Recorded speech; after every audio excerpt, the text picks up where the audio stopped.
அரசுன்னு எதுக்கு மொத்தத்துல ஏன் அந்த காவல்துறை அதிகாரிகள் மேல ஏன் அந்த இதை சொல்ல நீங்க காவல்துறை இல்ல சார். அதிகாரி உங்களுக்கு தெரியும். இல்ல காவல் நாங்க யாரு கையை கட்டி போடலையே சொல்லுங்க.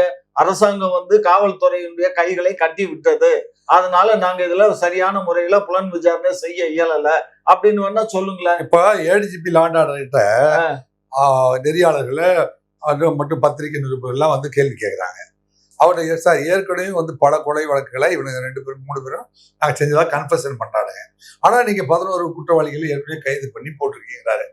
இப்போ அந்த 11 பேர் உள்ள இருக்காங்க பாத்தீங்களா, அவங்கள வந்து இந்த வழக்குல எப்படி டேலி பண்ண போறீங்க அப்படிங்கிறதுக்கு நீங்க விலை சார். அந்த 11 பேரும் நாங்க தான் குற்றவாளின்னு அவனு தானே ஒத்துருக்கான். அவன் கன்ஃபெஷன் ஸ்டேட்மெண்ட் கொடுத்துருக்கானல்ல. அப்படின்னா வந்து இவனுக்கு இந்த ஆட்சியப்பன் விசாரிக்கிற பொழுது ஏன் வந்து கோகுலகிருஷ்ணனை வந்து விசாரணை அதிகாரியே சேர்க்காம வேற விசாரணை அதிகாரியை போட்டு செய்ய வேண்டிய ஒரு சூழ்நிலை இருக்கு இல்லையா? அப்ப அரசு கவனக்குறமா